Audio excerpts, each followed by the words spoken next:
Hey, Mike Golic here, and you all know I talk for a living, but while we all talk, there are millions of skilled workers out there, like construction workers or utility repairmen or solar technicians, who make their living as doers. They keep the lights on, the roads paved, the water flowing. They're the unsung heroes who keep the world moving. Look around you. Pretty much anything that's part of modern civilization is all thanks to skilled workers. They make it happen. In fact, this podcast might not even exist or get to the audience without skilled workers to provide electricity and run server centers and build devices. For all the doers out there, Timberland Pro has the stud wall quarter zip pullover. It's designed to keep you comfortable, warm, and dry, and features a durable, water-repellent finish. It has stretch side panels for added mobility and rugged textured polyester bonded fleece. Get this. It even has a stand-up collar and a chin guard so the zipper doesn't rub against your chin, which hurts and is annoying. It's a must-have wardrobe staple for doers. There are talkers and there are doers. Timberland Pro. Always do, never done.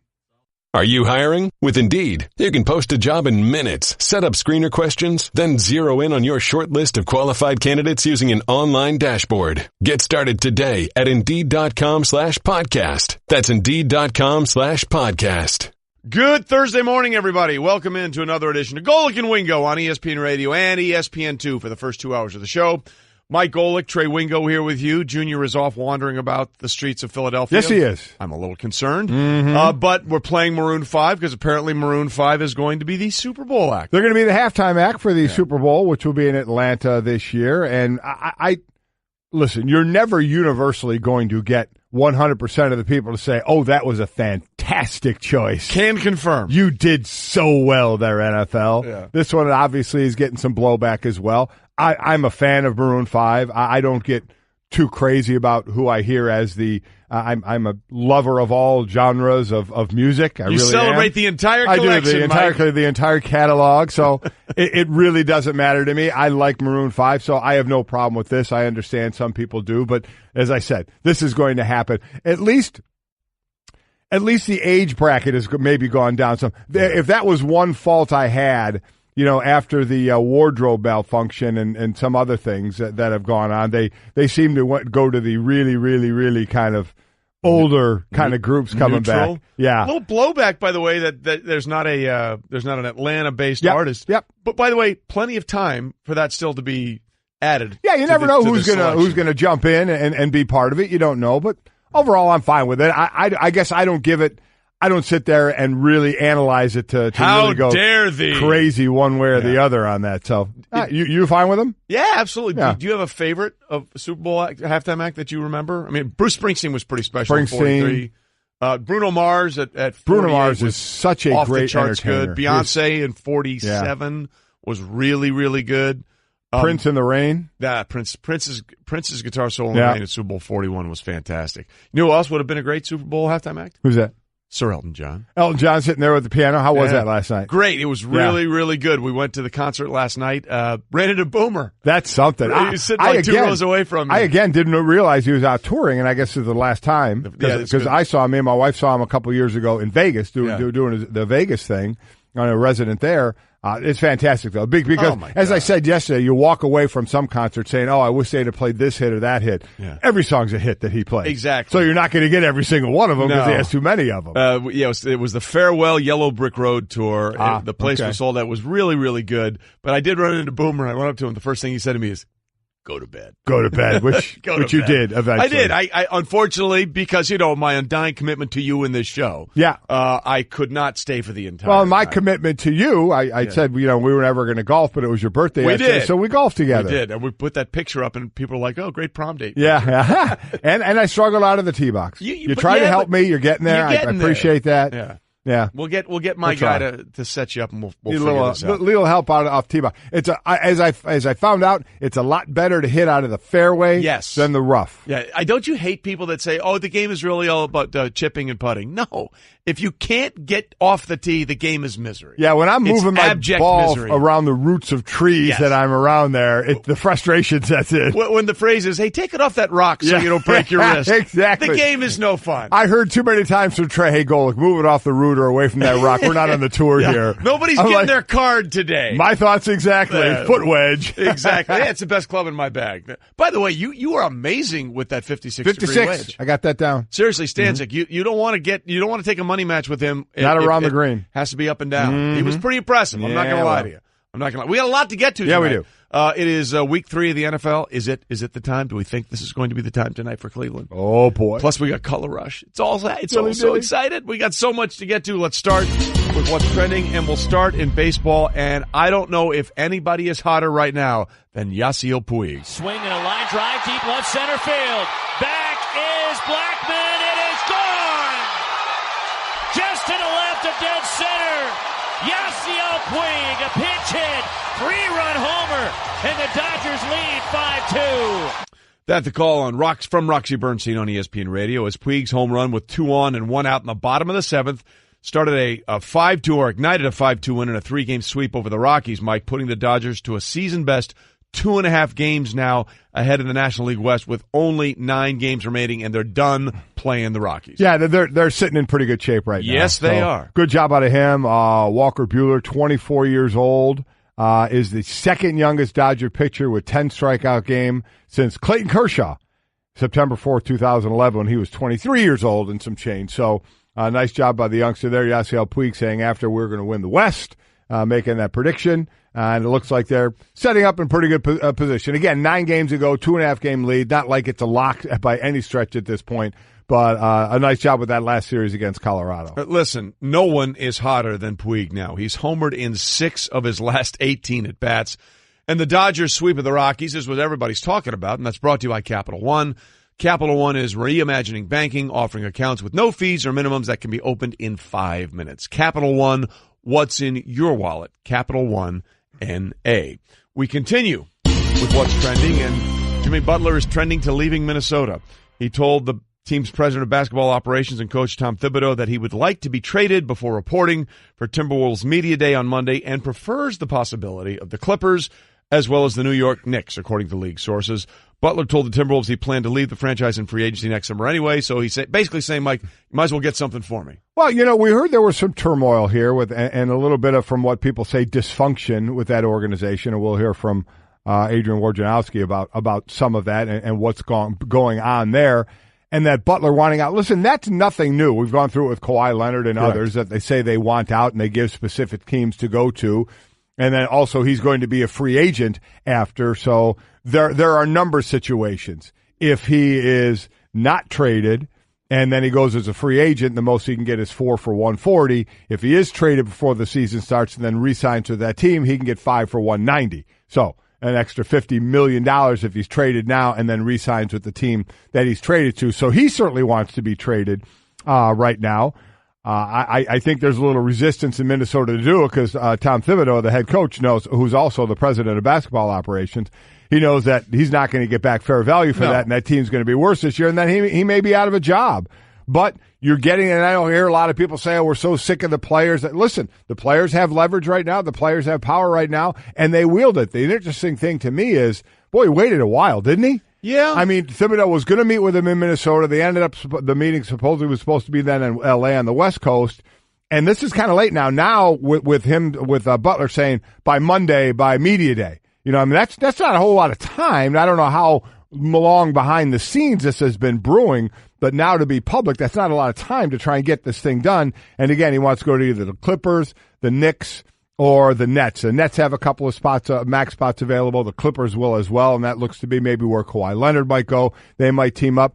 But you certainly don't hear, I want to go to the Lakers. Right. Are you surprised about no, that? I mean, I think you start to hear more and more that other stars, some don't want to play with LeBron, that he gets the lion's share of everything. Usually you're on a good team, but that they just would rather not be under that cloud or in that vacuum. I don't know how true it all is, but there's a Kawhi Leonard. It doesn't sound like he's going to end up there. Right. And Jimmy Butler never even made mention of going there. Well, it's interesting, too, because what have we seen in the recent player trends in the NBA is that everyone wants to go to the Warriors, right? Everyone wants to play. I mean, they get everybody, and somehow all these stars tend to work. Now, I get it that LeBron as a figure and as a player is a larger planet than, say, without question, Steph Curry. Oh, it's not even, in my opinion, not even close. The gravitational pull from LeBron. But it is interesting that people are willing to go there and find a way to work with all those stars in Golden State. And for whatever reason, we can't get a second superstar to go along with LeBron. I think good or bad, there's no working. It's LeBron's team. I think everybody understands that. You want to say good or bad? He's been to how many finals in a row, and he's won a number of them as well. I believe. So I mean, there has been some fruits to the labor there, but that are some that don't want to be involved in that. Kyrie Irving was one of them. Yeah. Who won a title there and then wanted to move on in Cleveland. So for a money perspective, Butler can sign the max extension with the Timberwolves next summer, or sign a 4-year, $141 million deal with the new team. So what exactly is going to happen? Our NBA insider, Adrian Wojnarowski, tries to break it down. Geography. These are big market teams and major metro cities, and these are teams that will have, Brooklyn and the Clippers, for instance, have a chance to bring in 2 max players in free agency next summer. But the willingness of those teams to get involved with Jimmy Butler, when they have the space to sign him next summer, those kinds of teams who can sign him outright in the summer, they're going to be reluctant to give up significant assets, or maybe any assets at all, to get him right now. Why Butler would want to go there and sign? Because he could get 5 years, $190 million versus 4 years, $140 million if he just leaves Minnesota and signs with them this summer. Financially, it makes better sense for him to get traded there now. It makes financially better sense for him to get traded there now, but it's not the greatest thing in the world for Thibodeau any way you look at it. No, it's not. And here's the difference of the NFL and the NBA is if you're the Clippers, you're the Knicks, or you're the Nets, why are you giving up assets? Right. To get a guy, for free. And then you'd have to pay him $190, or you have to pay him $190 if you trade for him now, and then re-sign him, as opposed to if he's a free agent next year, you can only pay him one price. Right. Then it's 4 for $140. Then it's going to come down to where he wants to go. And he's mentioned all those places, especially the places that have the 2 max slots. So are you going to give up assets for him and then have to pay him $40 and pay him for an extra year and another $50 million along the way? Or just wait till he's a free agent, where you are gambling a little bit because you're dealing with a couple other teams that want his services as well. However, you know who you're gambling with, right? Because he sort of put those parameters out there right now. So it's a risk, but it's not as much of a risk if there was an unknown about what he wanted to do. So you're right. The timing of this is a little weird. And if you're the Timberwolves, you're like, really? Yeah. Hey, thanks. Again, appreciate it one more time. Meanwhile, speaking of one more time. Oh, he looked good. Yeah, I got a Tiger folder, okay? El Tigre. Tiger Woods, yo. Final tour event of the season starts today, and Tiger Woods, one of 30 golfers set to tee off at the Tour Championship today at East Lake Golf Club in Atlanta. Woods, who is ranked 20th in the FedEx Cup standings, tees off at 12:30 Eastern alongside Tommy Fleetwood. But, of course, there are 5 people, Mike, that control their own destiny here. These top 5 players, if they win the FedEx Cup, if they win the Tour Championship, we'll win the FedEx Cup and the $10 million that comes with it.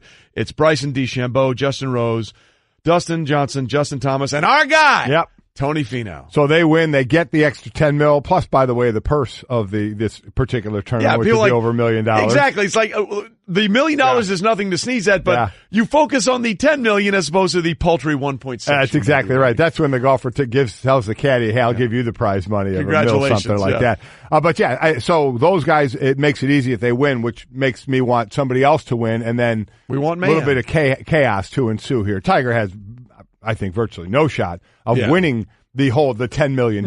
Certainly can win the tournament, possibly. Technically, yes, but reality, no. Yeah, so anybody but those 5 win it. Now we're getting into different scenarios of who's going to win the $10 million. The other thing here, Jordan Spieth apparently has come to a resolution with the PGA Tour for missing his 25th event. Right. So, because otherwise there would be a penalty because they didn't plan enough events. Amazingly, how for one of the stars of the sport, Mike, they found a way for a resolution to be done. You know how that works. Better you are. Exactly. The more you can do and the longer you can stay and do stuff. So that kicks off today. We'll see what happens and who walks away, not only with the paltry $1+ million for the tournament, but also the $10 million for 10 big ones. FedEx Cup.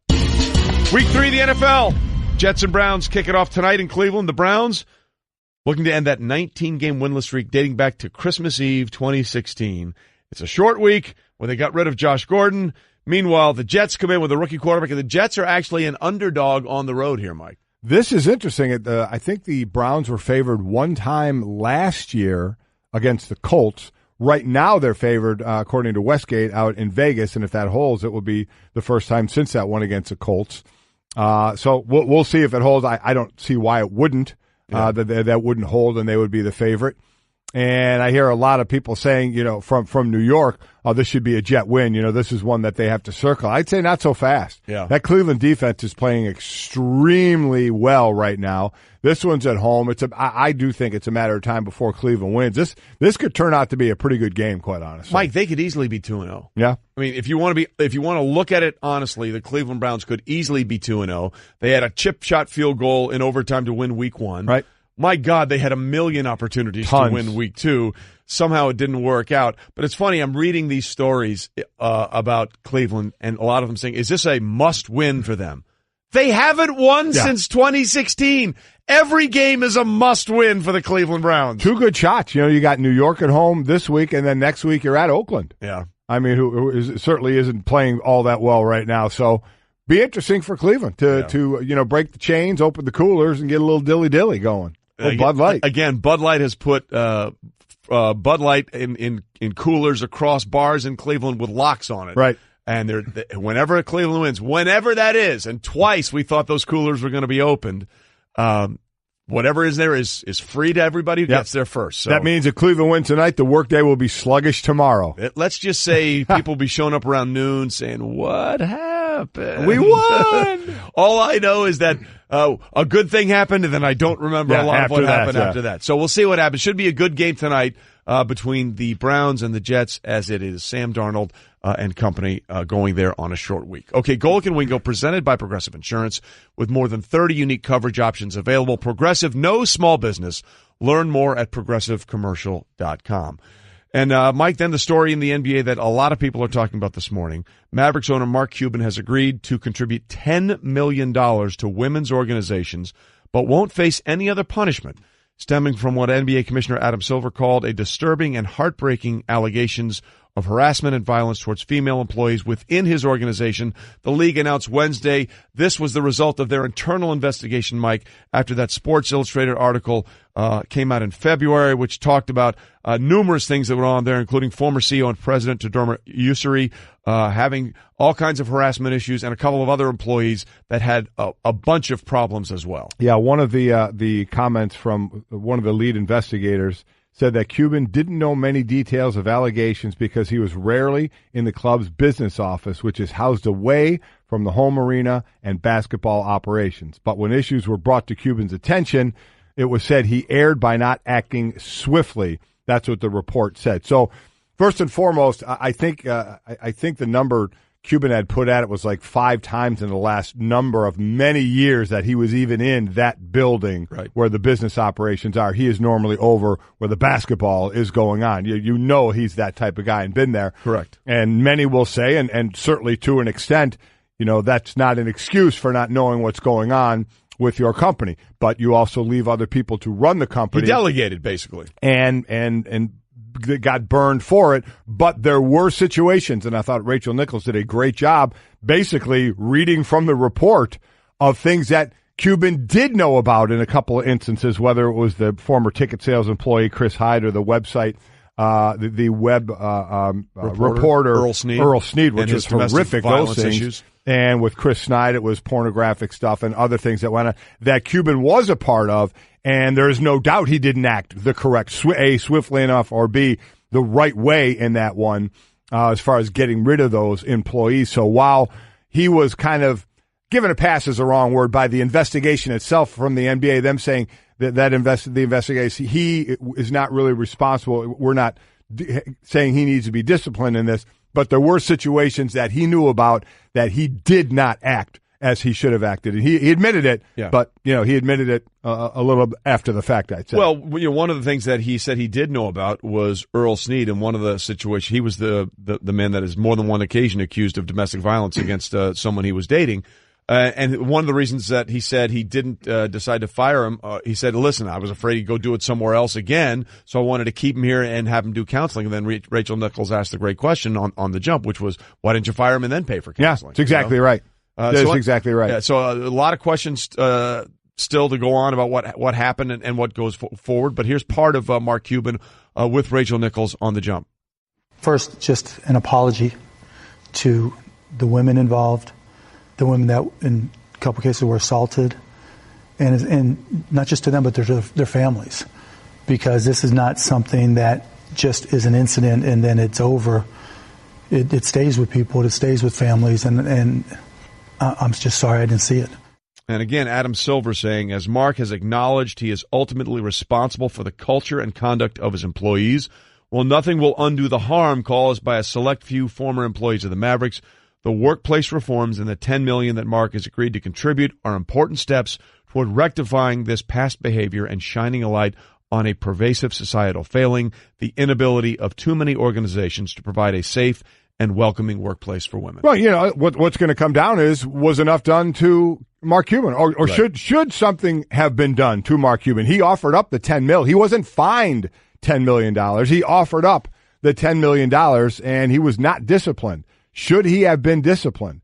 You know, what do we always say? That, you have the ultimate responsibility. Yeah, right? and he says he has the ultimate responsibility. Especially, we haven't even talked about the CEO and president, Turdemir Ussery, right. and basically, I mean, just the women that feared being around there, and the culture that was there. But for Cuban to be actively involved in the Chris Hyde situation with the pornography at the desk, and then later with the condom, I mean, it's ridiculous what went on. And what he said about that, and that he was wrong, and then really, I mean, the Earl Sneed one, where he was accused of domestic violence, of beating a woman, and Mark Cuban admitted, he goes, I only got his side of it. I didn't get the woman's side of it, left him in there with some precautions and things, and then started dating someone within the building there, and the same thing happened. And then still, didn't fire him, because basically, just to what you said, well, maybe I could, if I fire him, what's he going to go out and he's going to do that to someone else? I want to get him counseling, to which, again, as you said, Rachel said, fire him and still get him counseling, which would have been the way to go. And Mark Cuban admitted, he said, I absolutely made mistakes there. So should he have been disciplined? I think that's the question coming out of this, is the atmosphere was horrific for the Mavericks for a while, horrible for the women to be there.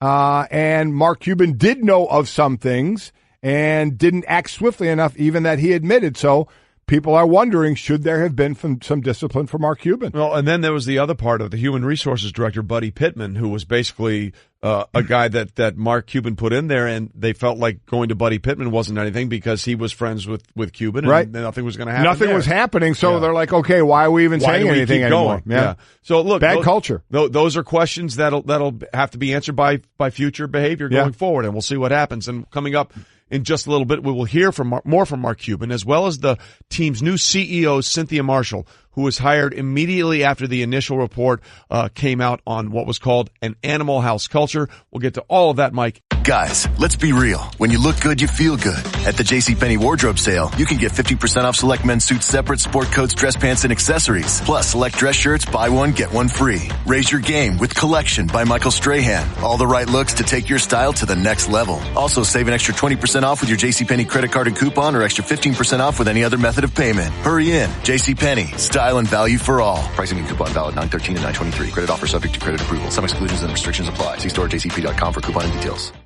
It's time to join the millions of people that meet happy with Zoom video conferencing. Zoom gives you flawless video, crystal clear audio, and instant sharing across any mobile, tablet, or desktop device. But the best thing about Zoom?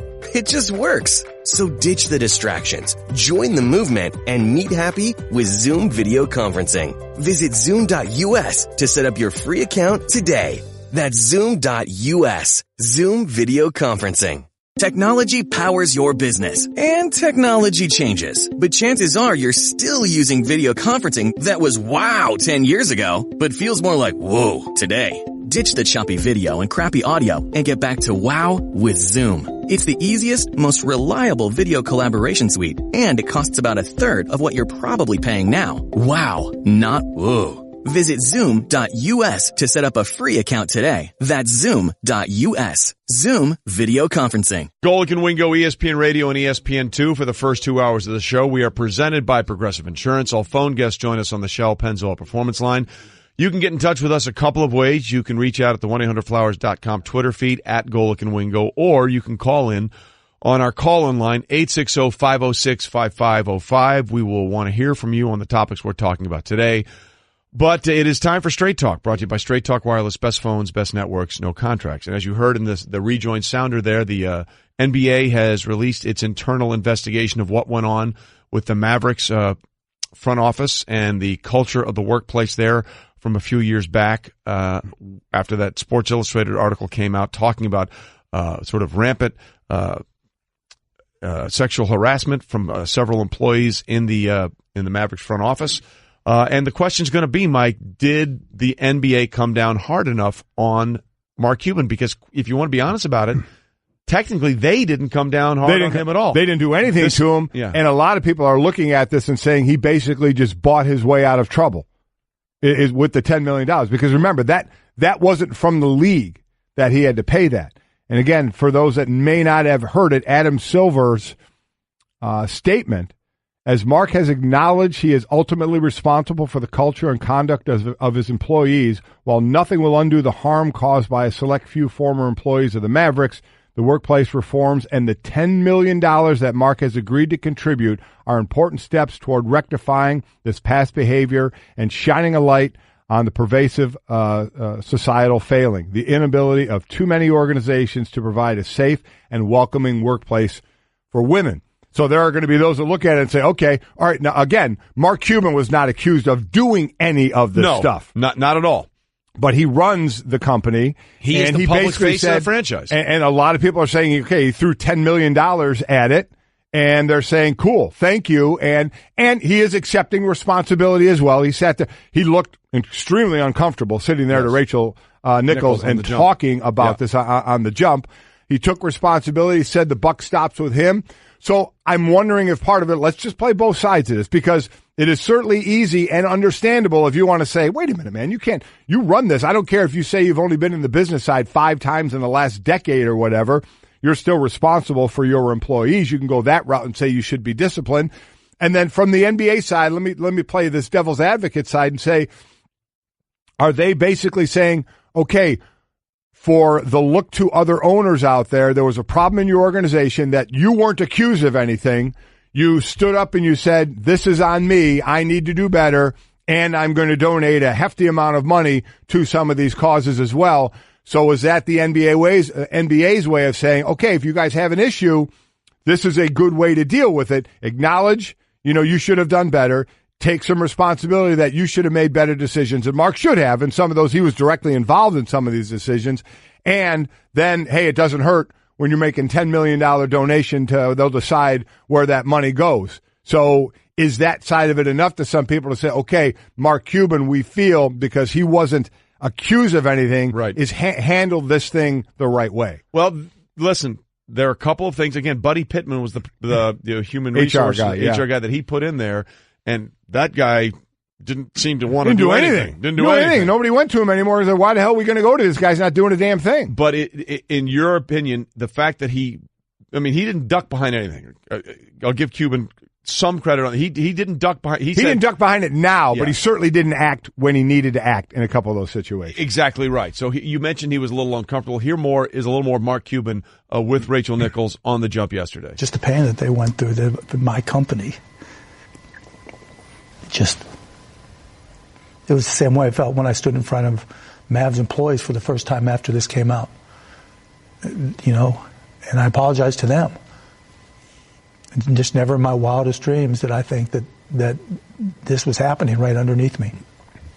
And the pain that people went through, the pain that people shared with me as this happened, the tears that I saw, it hurt. And the way I felt was nothing compared to the way they felt. I guess just my nature, recognize I made a mistake, learn from it, and then try to fix it. So, again, the trying to fix it part is the interesting thing here. The other part of the other statement here from Adam Silver said, the findings of the independent investigation are disturbing and heartbreaking, and no employee in the NBA or any workplace for that matter should be subject to that type of working environment described in the report. We appreciate, he said, that Mark Cuban reacted swiftly, thoroughly, and transparently to the allegations first set forth in Sports Illustrated, including the immediate hiring of Cynthia Marshall as a CEO to effect change. And that happened the first few days after this report came out. And here is Cynthia Marshall, that new Mavericks CEO, talking about what she expects going forward and what happened. The lack of HR responses, the lack of leadership responses. I was hearing about things that, frankly, action should have been taken and people should have been terminated on the spot. And you talked about two of them earlier, the condom situation and then the situation with domestic violence. That's just cause for immediate dismissal. And so just the lack of responses and just really a horrible culture. And Mark had already warned me. That was my mandate, to transform the culture. I need help with this one because we sit here and we talk about head coaches. They know everything. They're like CEOs. Right. Don't we always say that? They're like CEOs and they should know everything that's going on, given, whether it's a basketball team where it's X amount of players, a football team where it's exponentially more players, but they should know what's going on. And some say it's tough to know what's going on 24/7 here. What's this responsibility to all the employees here of the owner who basically, hires people to run the company while he is over, on the basketball side of it? As he said, he's only been in the business building like 5 days in how many years? Does that excuse, or should it still fall on him? I need help with this. I really do. Do you own it and say you're running it? Or if you're running it, but I still need to know that my friggin' CEO is being an idiot, is doing the things he's doing, pushing up on people, saying things, doing the things he's doing. There was that one line where people said, don't get caught in the elevator with the president of the company. This again, not Cuban. Terdema Ussery. And for years. So this is your CEO. Now, in somehow, some way, doesn't that get back to Mark Cuban at somehow, some way? We know some of the other things did, and as he admitted, he didn't act quickly on that. Really, as I think about it more and more, I'm somewhat surprised he wasn't disciplined in any way, shape, or form. So now because of that, Mike, this is no longer about the Mavericks. This is about the NBA and Adam Silver and how they chose to do with it. Right. And these are questions.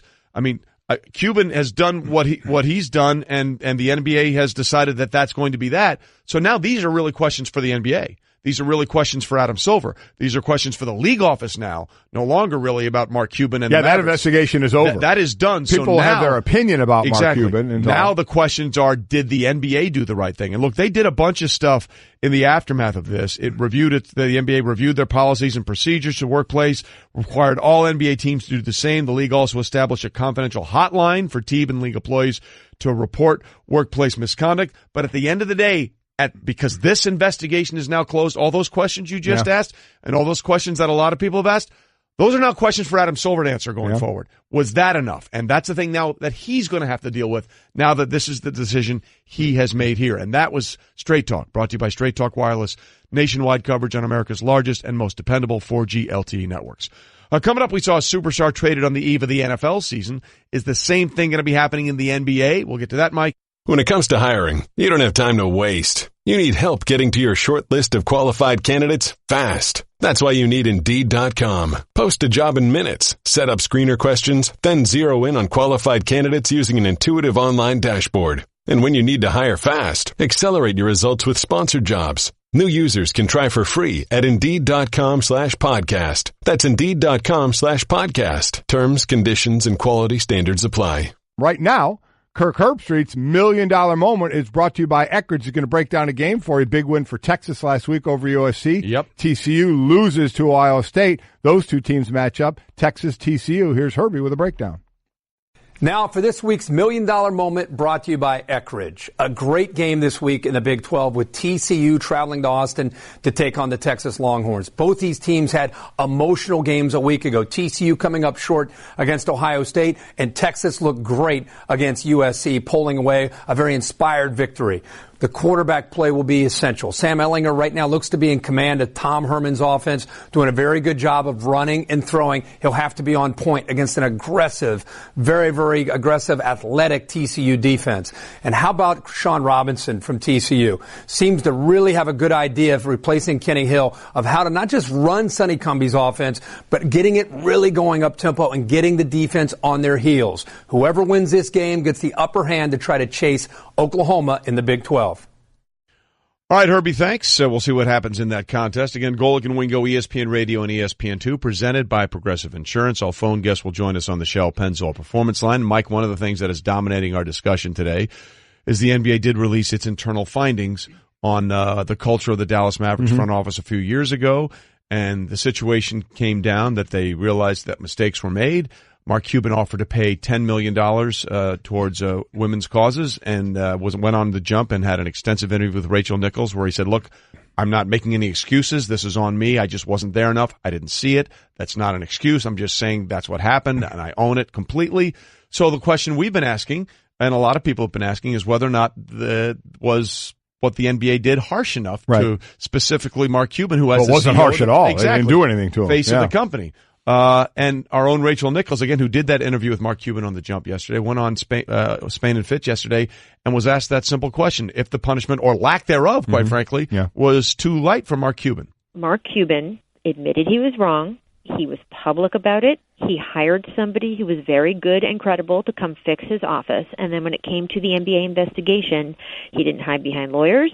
He made every record available to them, even stuff they weren't legally entitled to, but he just gave them voluntarily.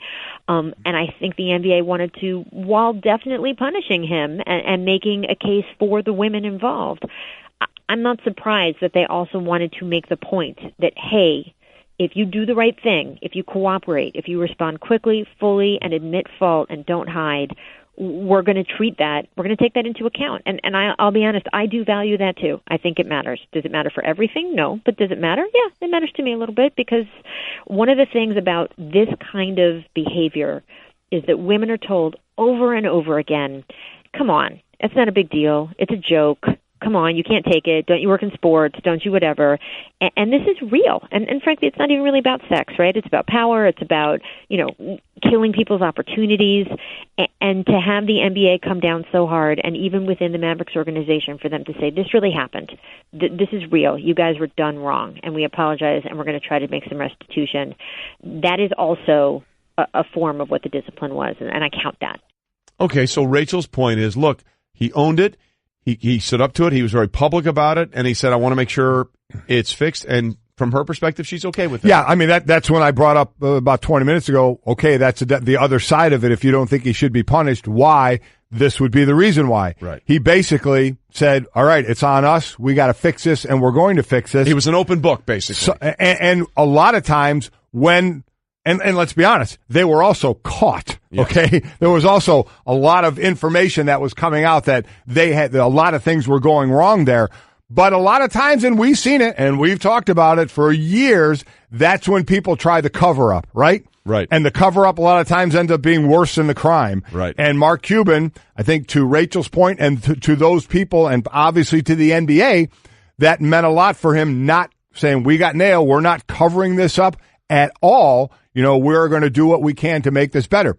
If you want to buy into that or not, or still think he should be disciplined. Well, I think if that's the case, Mike, to me it speaks that they must have believed Cuban, where he said, I was not aware of a lot. And there were a couple of things that he definitely was aware of that. The thing with Earl Snead and the domestic violence is, when Rachel Nichols was reading that to him, you could see the disgust in his face, but he kept that guy on after 2 times of beating a woman. Yes. I mean, that is a horrific mistake made by him there, which he openly admits, but still was done. Yeah, no, you're right. And so, now again, the question now isn't about what happened at the Mavericks anymore. It's about whether or not the NBA did the right thing going forward. Right. And that's going to be the onus for Adam Silver and the league front office now to deal with, now that they have completed their investigation into what went on the business side of the Mavericks operation. All right, coming up next, is Eli Manning toast? One of our analysts thinks so. What kind of toast? And we'll also ask one of Eli's teammates about it next. Stay with us. Golic and Wingo. Guys, let's be real. When you look good, you feel good. At the JCPenney wardrobe sale, you can get 50% off select men's suits separate, sport coats, dress pants, and accessories. Plus, select dress shirts, buy one, get one free. Raise your game with Collection by Michael Strahan. All the right looks to take your style to the next level. Also, save an extra 20% off with your JCPenney credit card and coupon, or extra 15% off with any other method of payment. Hurry in. JCPenney. Style and value for all. Pricing and coupon valid 9/13 and 9/23. Credit offer subject to credit approval. Some exclusions and restrictions apply. See store at jcp.com for coupon and details. Hey, Mike Golic here, and you all know I talk for a living, but while we all talk, there are millions of skilled workers out there, like construction workers or utility repairmen or solar technicians, who make their living as doers. They keep the lights on, the roads paved, the water flowing. They're the unsung heroes who keep the world moving. Look around you. Pretty much anything that's part of modern civilization is all thanks to skilled workers. They make it happen. In fact, this podcast might not even exist or get to the audience without skilled workers to provide electricity and run server centers and build devices. For all the doers out there, Timberland Pro has the stud wall quarter zip pullover. It's designed to keep you comfortable, warm, and dry, and features a durable, water-repellent finish. It has stretch side panels for added mobility and rugged textured polyester bonded fleece. Get this. It even has a stand-up collar and a chin guard so the zipper doesn't rub against your chin, which hurts and is annoying. It's a must-have wardrobe staple for doers. There are talkers and there are doers. Timberland Pro. Always do, never done. Are you hiring? With Indeed, you can post a job in minutes, set up screener questions, then zero in on your short list of qualified candidates using an online dashboard. Get started today at Indeed.com/podcast. That's Indeed.com/podcast. We are Maroon 5-ing it up this morning. Golic and Wingo, ESPN Radio, ESPN2. You'll hear all these songs in February. Yes, you will. It's not officially official, right? Well, but the rumors are that Maroon 5 is going to be the halftime show for Super Bowl 53. I think now what we do when we hear the halftime act of the Super Bowl, the first thing we start to do after we make our comments, and as I said earlier, you'll never get 100% agreement on, oh, yeah, great choice. Love that guy. Love that I like Maroon 5, so I'm looking forward to it.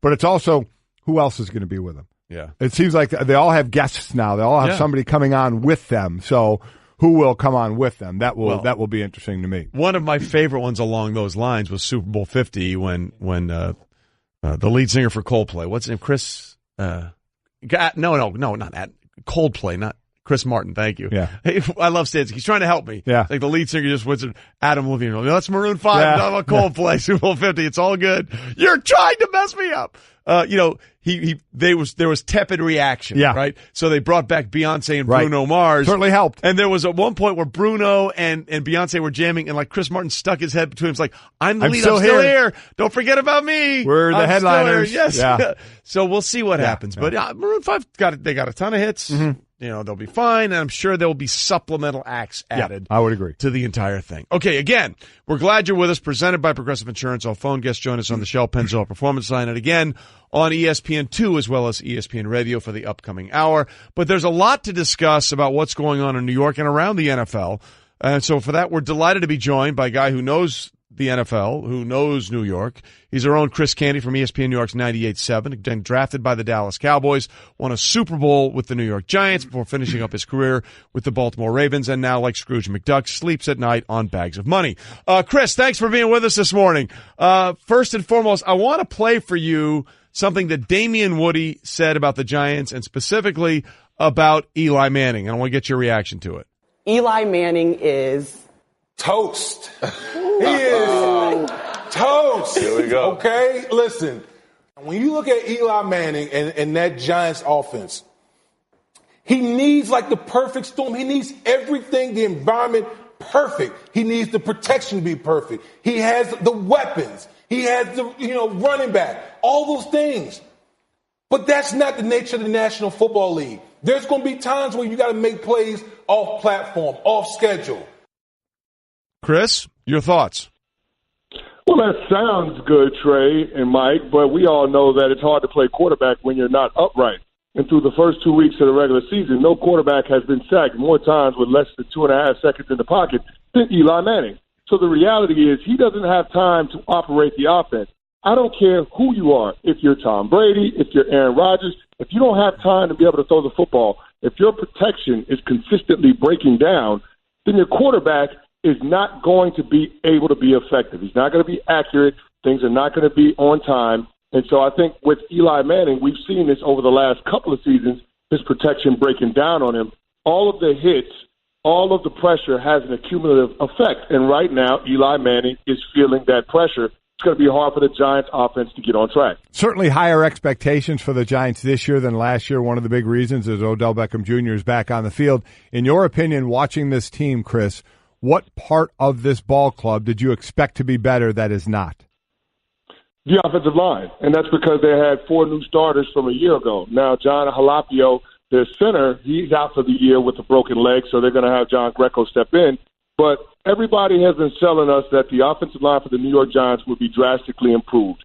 We saw Pat Shermer do that a couple of off seasons ago in Minnesota when he retooled that offensive line. He brought in 2 free agents to play tackle and drafted a center, and that worked out for that group.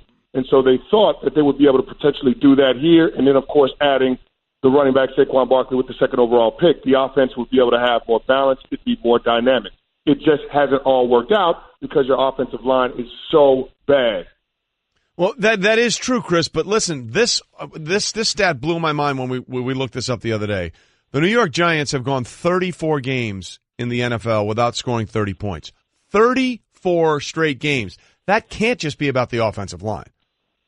Well, I don't understand why you would think it'd be about something else, Trey. If you don't have guys up front that can block, your offense is going to be inconsistent. That's why we see the New York Giants over the last 3 seasons. They'll have splash plays offensively. You'll see the long touchdowns to Beckham. You'll see those big plays in the passing game, but you haven't seen consistency. You haven't seen this team be able to put together 8, 10, 12-play drives consistently, and that's because your offensive line is so leaky that it allows the defense to create negative plays, and it keeps you from being able to have any sustained offense. So that's why you haven't seen the Giants score 30 points in 34 games. That's the reality of it. It ain't fantasy football. You got to have big guys up front that can block. If you don't have that, you have no offense. So before we move on to the Jets and their game tonight, one more from me about the Giants. So, I mean, basically, are we saying the rest of this year there is basically no hope for a winning season? Well, here's what I'll say. I think Pat Shermer has to fix his offense. He's got to tweak he's got to tweak the things that they thought they would be able to do coming into this year based on the improvements that they thought they made with the offensive line. I think it's got to be more about the quick passing game, being able to throw those smokes, those bubbles out to wide receivers and see if they can make somebody miss one-on-one in space. I think they got to incorporate more screen game. But ultimately, it becomes about getting the ball out of the quarterback's hands as quickly as possible because you've seen the protection break down consistently around him. So I think they've got to tweak some things. They're going to have to do it on the fly. You probably practice all off-season, OTAs, minicamp, and training camp with a certain offense in mind. But they're going to have to change their plan because the offensive line hasn't performed to the standard that they thought it would. Well, that's certainly been number one problem for the Giants. There's no question about it. Okay, let's move on as Chris Canty is with us from ESPN New York 98.7 FM to the Jets tonight. They're in Cleveland. They're a 3-point dog to a team that hasn't won since Christmas Eve of 2016. People are saying this is a must-win game for the Browns. Quite frankly, every game, as you know, is a must-win game for the Browns. But more importantly, is this a must-win game for the Jets? Well, I think it is. If you want the young team to buy into all of the things that Todd Bowles and Mike McCagnon have been preaching in terms of culture, I think you have to have winning to be able to support that. And so we saw the Jets have a huge win a couple of weeks ago on Monday Night Football on the road against the Lions. And that was a great sign for a young team that couldn't find a way to win from a year ago. And, oh, by the way, their young quarterback bounced back from possibly the worst start to his NFL career on his first pass on a pick six. But when I looked at that game against the Lions, it all started with being able to stop the run on the defensive side of the ball. And if you saw what happened in week 2 against the Dolphins, they allowed a little movement in the ground game by that Dolphins offense. So I think that Jets defensive front has got to stop the run and make teams one-dimensional. That's when you'll start to see the takeaways. That's when you'll see the short fields and the extra possessions for that offense and that young quarterback. So outside of the quarterback, because we know Sam Darnold is the guy now for the future, what part of that team, it's kind of like the Giants question I'm asking you, what part of that team coming into this year has surprised you in a good way that has done even better than you thought they would? Well, you know what? I got to say, it's the defense. I didn't think that the defense would be as good at taking the football away as some of the other defenses around the National Football League. But, I mean, the Jets they're impressive. Their ability to get after it defensively and really create some havoc and create those extra possessions, that's been the part that's probably impressed me the most. I know everybody wants to talk about the wide receivers group, how that group has kind of flashed in a way that we didn't think was possible with some of the names. But I would definitely say it has to be the defense's ability to be able to take the ball away. All right, Chris Canty with us, former Dallas Cowboy, New York Giant, and Baltimore Raven. Golic and Wingo and Chris Canty, by the way, on the Shell Pennzoil Performance line, taking synthetic motor oil performance to a whole new level. Make the switch to Pennzoil Synthetics today. I want to get your thoughts on something that has obviously caught a lot of people's attention, which is what happened last Sunday in Buffalo when Vontae Davis decided to retire at the half. Now, a lot of people, for a lot of obvious reasons, have said, what the heck was that? Vontae has come out and tried to explain his position on a couple of situations. He released a statement. He also did some work with the Undefeated here, one of our websites here at ESPN. What's your thought on what you've heard from Vontae trying to explain his decision? Well, here's the thing, Trey. He didn't retire at halftime. He quit. That's what happened. I mean, when you talk about a game day roster, you know you have limited numbers. If you go into that game and you're healthy, you have a responsibility to your teammates to be available for them and for that coaching staff. And the fact is, he made a selfish decision at halftime in deciding that he was no longer going to participate in that game. I'll always respect the player's right to be able to walk away from the game when you deem it necessary, because you're responsible to your family and to the people that love you first and foremost. But in that situation, you can't do that. There's a time and place. There's a way to do things. And Vontae Davis, that's the ultimate betrayal of trust. And it's unfortunate that he did that in that situation. Like, I understand guys want to walk away when they want to walk away, but you can't do it at halftime. We have some quotes from Vontae Davis we'll get to in a minute. I want to ask you, let's switch sports real quickly. The thought of Jimmy Butler, what are people saying in New York that he put the Knicks and the Nets both on the radar as teams he'd like to come to? Well, Jimmy Butler makes a whole lot of sense for the Knicks, but here's the thing. The organization has already come out and say they're not going to skip steps. They're not going to trade draft picks. They're not going to trade assets. So, I mean, if you look at that Knicks roster, you're probably not going to move anybody on that team. I'm sure that the Minnesota Timberwolves aren't interested in any of those guys except for Kristaps Porzingis, but who's injured, and the Knicks would never trade him. But in looking at Jimmy Butler, it makes sense if you're the Knicks to wait until the 2019 offseason where you have maximum flexibility and you have an opportunity to make it run at several free agents. But I know that Jimmy Butler is probably not the priority in that 2019 offseason for the Knicks, from what I understand, is Kyrie Irving. Well, Kyrie Irving would make a lot of sense for a lot of reasons. How about it, huh? So we'll see if that pans out. Chris, always good to talk to you this morning. Thanks, man. Thanks for having me on, guys. You got it. Chris Thanks, Canty Chris. does a great job for us. Golic and Wingo, presented by Progressive Home Insurance. Get your quote at Progressive.com today. And Mike, Vontae Davis has now a couple of times, and that's why we talked about it with Chris, come out. I don't think he's trying to explain it. He's just trying to say what he felt, right, and how it went down, right. And how he literally said with 7 seconds left in the first half, I'm done. I'm done. I'm not playing anymore. Well, one of the people he spoke with, Dominic Foxworth, who works with us here, and a great job. Obviously, played in the NFL for years as well. One of the things Vontae Davis said is the crazy thing is that people automatically assume that something was wrong with me mentally. Standing on the precipice of life, something that he had never known. He went on to say he feels he hasn't felt like this basically in his whole life. He said leaving was therapeutic. Even after the interview, he texted Dominique afterward and said leaving was therapeutic. I left everything the league wanted me to be, playing for my teammates while injured, the gladiator mentality, it all just popped. And when it popped, I just wanted to leave it all behind. So that's why I don't care what people say. That experience was personal and not meant for anyone else to understand. It was me cold turkey leaving behind an identity that I carried with me for so long. And then Dominique asked at the end of that, of everybody else in writing the article, does this change your opinion of his decision at all? For me, it does not. Yeah. It does not at all. To me, he still quit. The part about playing for your teammates and mentality and then blah, blah, blah, I'll say, we all did that. Everybody did that. Everybody did that in their own way. That's what you sign up for. I mean, you know that going in. So him saying that is, you could hear that line and you say, pick a player. And that player does that, but everybody's an individual and it affects them differently. And he felt for some reason, if they all had this thought process at halftime that he had to leave, I just fundamentally disagree with that. Even if I wanted to, I couldn't do it. And I think most players who are speaking up couldn't do it. I would sit there and maybe say, I can't do it anymore, but then I would just look around and see my teammates say, well, I can't do it now. Right. Because I'm here with the guys, that I'm going to battle with. I can't do it right now. So as we said, if he came out Monday and gave that exact same statement, we would all, as former players, I think, be going, okay, we get it. But no, it does not change my opinion at all. Look, I'll give him credit for having an honest moment and coming to a realization, but it's hard for me to get around the fact that what do we talk about all the time? You sign up to do this. What are you willing to lay on the line for your teammates? What are you willing to do? And we're talking about 30 more snaps. Yeah. 30 more snaps in a game. And he was the starter in the game. He was the starter in the game.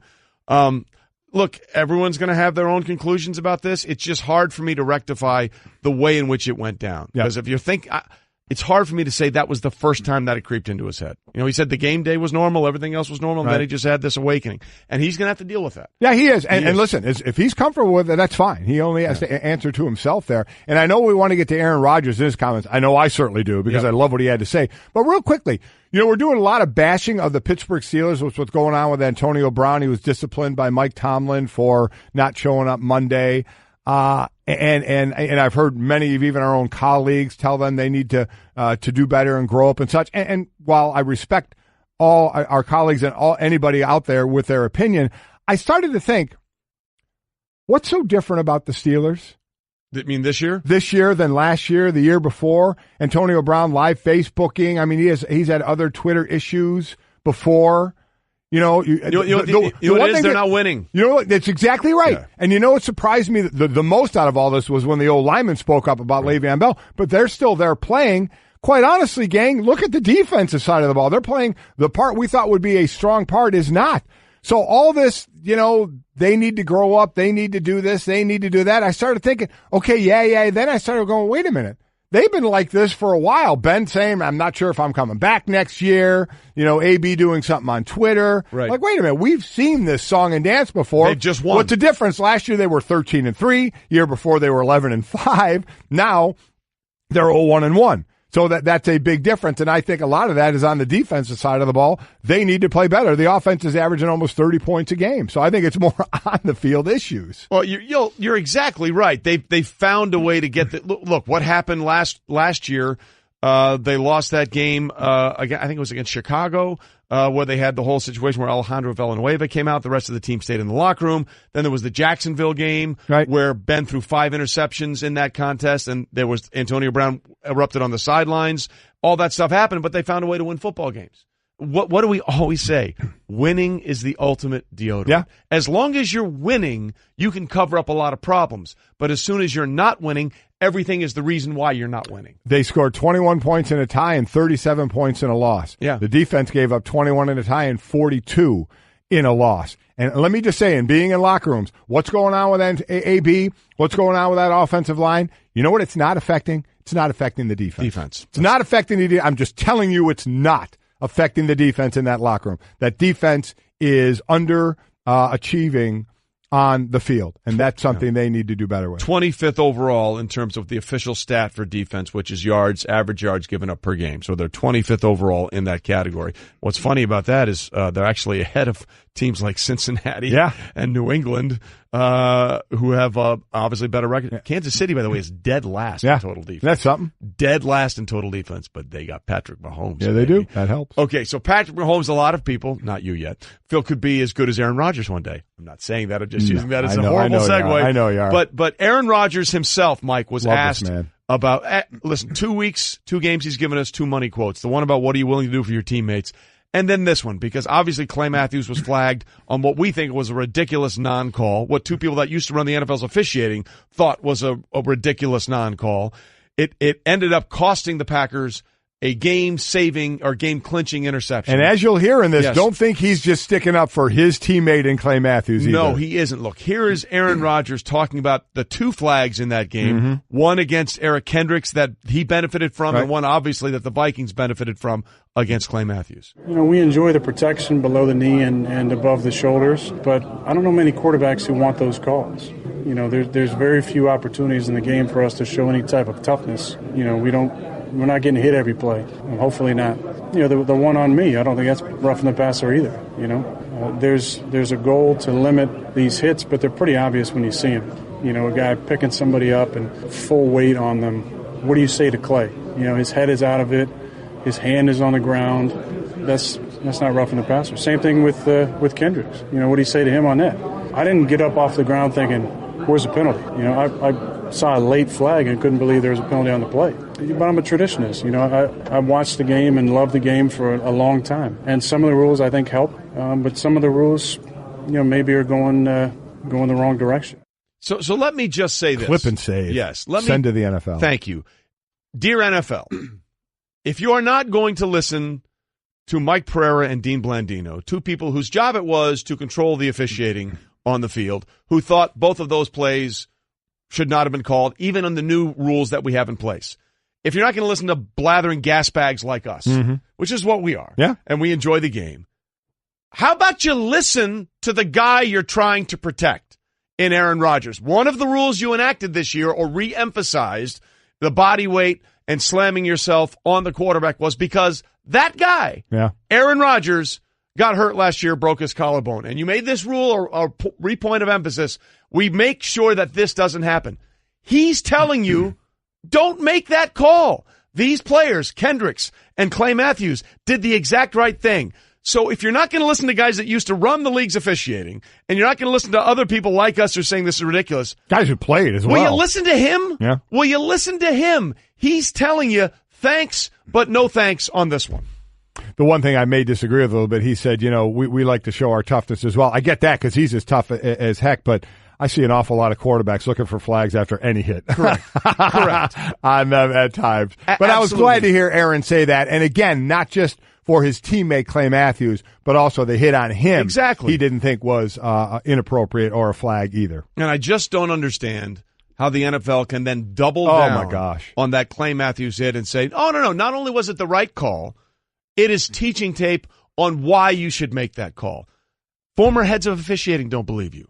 Players, including the guy you're trying to protect by the emphasis of this new rule, doesn't believe you.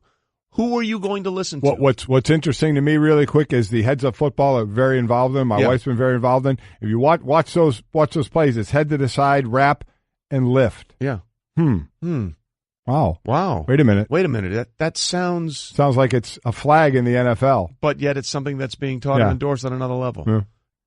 Interesting. I wonder if we can go back in time and fix that. Let's not do that. We'll see if we can figure that out. All right, Golic and Wingo, presented by Progressive Home Insurance. Get your quote at Progressive.com today. Coming up, a Patriots assistant coach said 15 quarterbacks could do what Tom Brady's done in Belichick's system. What?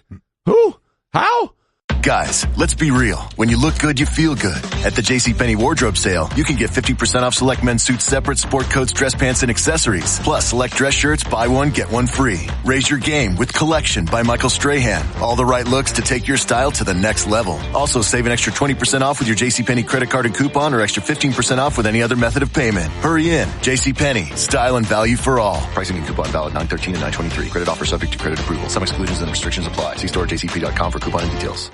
Support for the Golic and Wingo Show podcast comes from our friends at Rocket Mortgage by Quicken Loans. Let's talk about buying homes for a minute. Because of rising interest rates, there's a lot of unpredictability when it comes to buying a home these days. It's causing a whole lot of anxiety with folks. Well, our friends at Quicken Loans are doing something about it. They're calling it the power buying process, and here's how it works. Quicken Loans will verify your income, assets, and credit in less than 24 hours to give you a verified approval. This gives you the strength of a cash buyer. Then once you're verified, you qualify for their all-new exclusive Rate Shield approval. First, they lock your rate for up to 90 days while you shop. Now here's the best part. If rates go up, your rate stays the same. But if rates go down, your rate also drops. You win either way. It's the kind of thinking you'd expect from America's largest mortgage lender. To get started, go to rocketmortgage.com/Golic. Rate Shield approval only valid on certain 30-year purchase transactions. Additional conditions or exclusions may apply. Based on Quicken Loans data in comparison to public data record. Equal housing lender. Licensed in all 50 states. NMLSconsumeraccess.org number 3030. The New York Times best-selling author of that book joins us now on the Shell Pennzoil Performance Line. And Ian, thanks for being with us. There's a lot of things that went on in that book, but there's one specific passage that I want to talk to you about specifically. There's one thing in there that jumped out to me as I was going through some of the excerpts of the book, and the idea that this one was given to you I found fascinating, and I'm quoting a passage here. One New England assistant said that the general feeling among staff members around that time wasn't that Belichick's system could make Super Bowl quarterbacks out of all 32 starters, but, quote, if you gave us any of the top 15, we could do it, the assistant said. I don't think the coaches view Tom as special and everyone else in football does. Mr. Kraft thinks Tom is the greatest gift ever, but the coaches don't. That's a money quote. So my question to you, Ian, is that someone who's currently an assistant on the staff, or is that a former staff member in New England? It's someone who was on the staff back in that time before the drafting of Garoppolo when that quote was given. And as I go through the process of promoting this book, what I'm going to try to do is stay away from really getting into anything that identifies people I spoke with. There are a lot of people I spoke to. I contacted more than 500 people to get 350 to talk to me because Bill is still very much the active head coach of the New England Patriots. When he retires or decades from now when he's no longer with us, a lot of people are going to be more liberated to speak about him. So I'll just say this. The spirit of that quote, Trey, is not that any of the top 15 quarterbacks would win 5 championships in that system. That was not the spirit of the quote. It was, we could get that player, whether it be Russell Wilson or Eli or Flacco, players who have proven they could win 1, maybe 2, and add 1. I think that really was more the spirit of it than we can get any of those guys to win 5. They realized that Tom Brady is a very, very good special player, but they also believe that system has a lot to do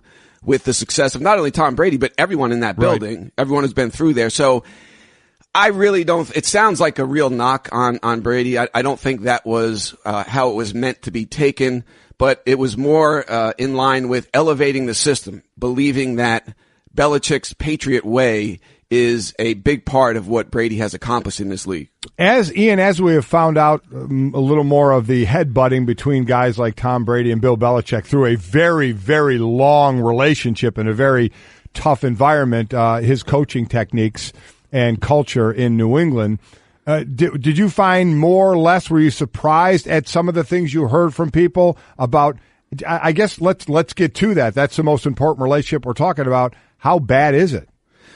I think it's functioning now, and it was always, Mike, transactional. I think you've known this from talking to people around the league. The transformational relationship in that organization is Kraft and Brady. Belichick and Brady, they've never had dinner.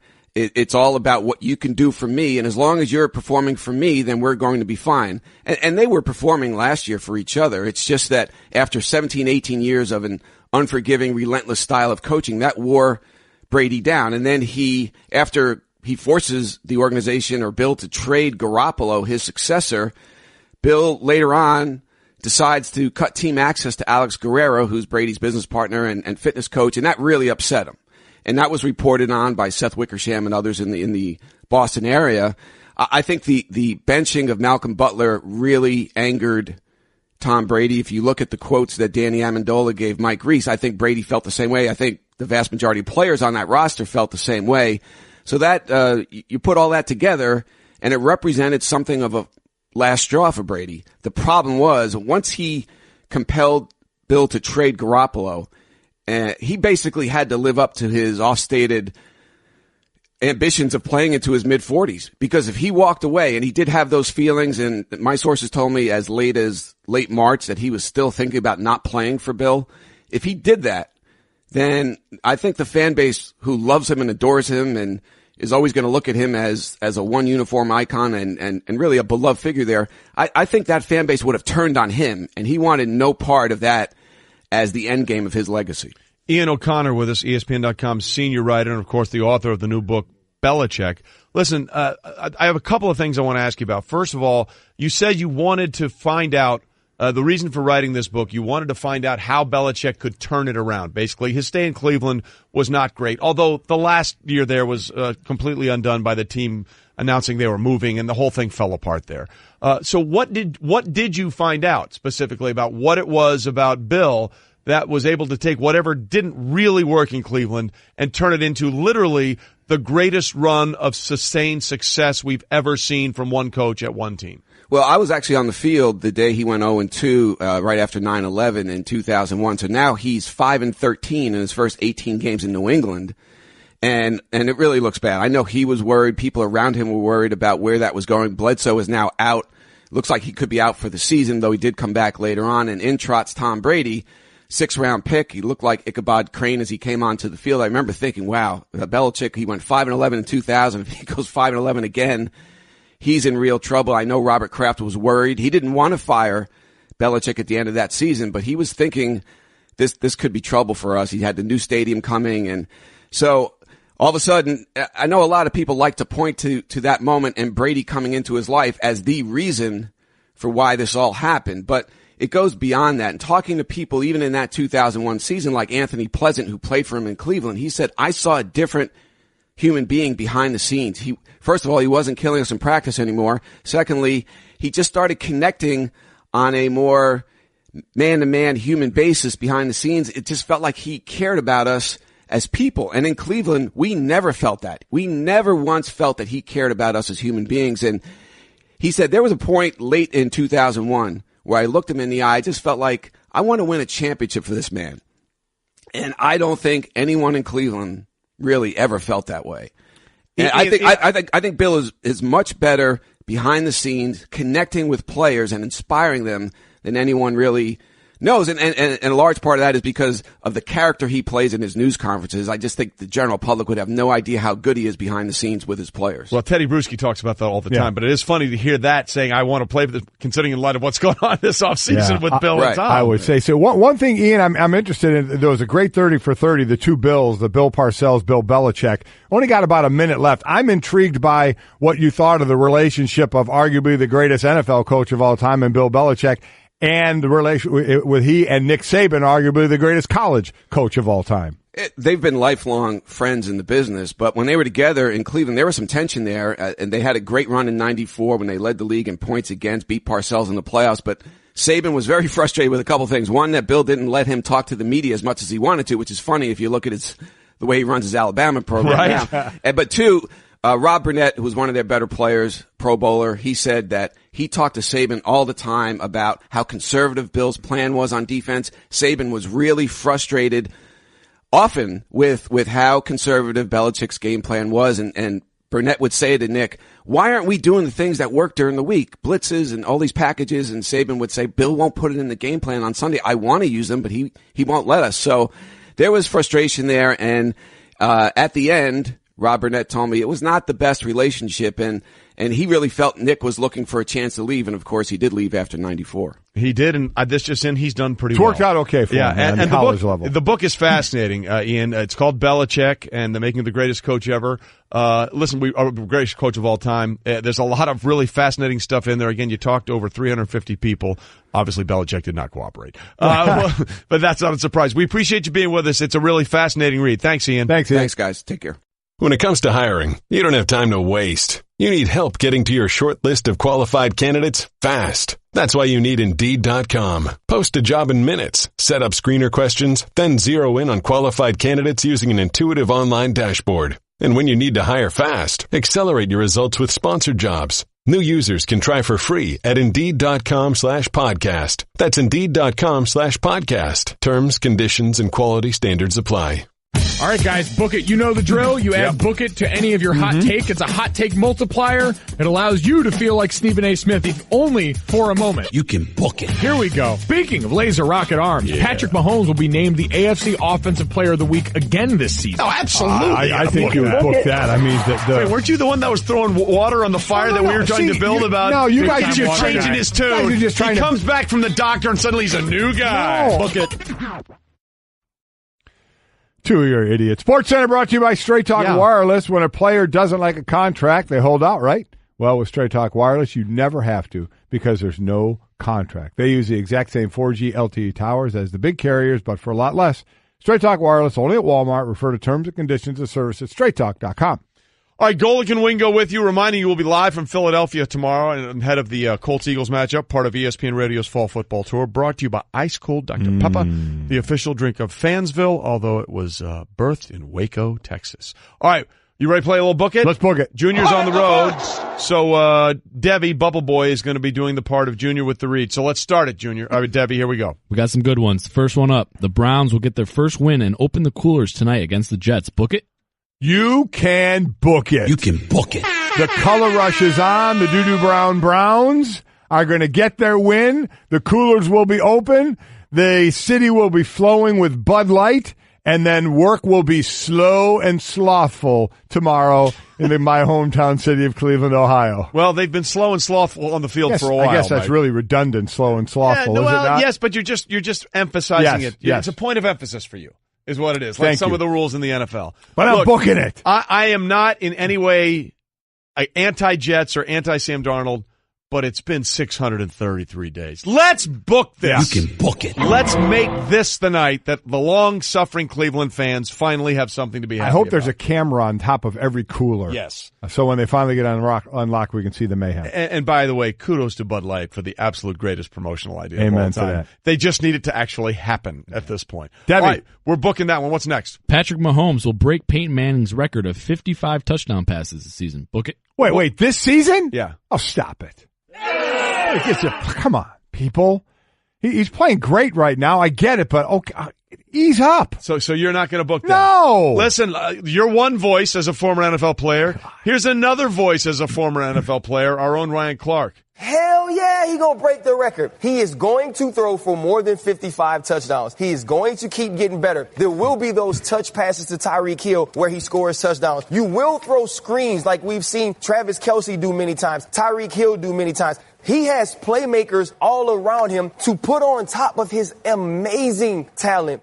Okay, and by the way, the reason we're asking because he's thrown the most touchdown passes through the first 2 weeks in the Super Bowl era, and the year that Peyton Manning broke the record in 2013, he had a paltry 9 after the first 2 weeks. Mahomes has got 10. I love me some Ryan Clark. Hell yeah, he's going to break it. You can book it. Correct. We're on the Mahomes train, baby, and one day you're going to wake up and say, I wish I'd been on with you. Whatever. What's next? Khalil Mack has been the MVP through the first 2 weeks of the season. Book it? Wait, the MVP of the league? Overall of them? No, he hasn't. I mean, that's either been Mahomes or Fitzpatrick. You want to say defensive MVP, I'll give you, he doesn't lead in sacks. Von Miller does with 4, but he's got a touchdown already, the pressures that he's had, the impact that he's had for the Bears. But MVP for the league first 2 weeks? No, I'm not booking that. You can book it. Let's go. You're so hypocritical. All you do is talk up Mahomes that he's the man, and now you're saying I think he's Mack great. Is better. I think Mack... Look, you should love this from me as a former defensive tackle. I am more than just fantasy football viewing and appreciating. I see the little things that Khalil Mack is doing besides the big splash plays. I see the stunts that he runs for other people. I see the pressure he creates, which allows other players to get sacks as well. I'm not stat-tastic here, Golic. I'm not just looking at the numbers he puts up. I'm looking at the value he brings to everybody else on the defensive line. You can book it. Khalil Mack has been the best player in the NFL for 2 weeks. Okay. What's next? Time for one more. Josh Gordon will lead the Patriots in receiving touchdowns this season. Book it? No, I'm not going to book that. I don't even know how much, how much he'll play. Will stay healthy. He's got the hammy already. He's got obviously the off-field issues. I think it'll be either Gronkowski or Chris Hogan that will lead in touchdown reception. I want to book it, but I can't. I think it's still going to be Gronk. We teased this one, so Sanzik says we got to get it in 30 seconds. What is it? Jimmy Butler will be a New York Knick this season. Book it. No, I don't think that's going to happen. I'm not going to book that. No, I think he'll end up out in L.A. They got the 2 slots there. I think he could be one of them, and then see if Kawhi Leonard ends up out there. Listen, I have no horse in this race, so you can book it. You can book it. Just to play the sounder. Way to play along. Listen, if I don't have a strong feeling, I'm always going to say book it just so we can say you can book it. Good job out of you. Thank you. I'm going to show integrity. Thank you very much. Good job out of you. Someone must. The Browns are favored tonight? What year is it? Have I gone back in time? Guys, let's be real. When you look good, you feel good. At the JCPenney wardrobe sale, you can get 50% off select men's suits separate, sport coats, dress pants, and accessories. Plus, select dress shirts, buy one, get one free. Raise your game with Collection by Michael Strahan. All the right looks to take your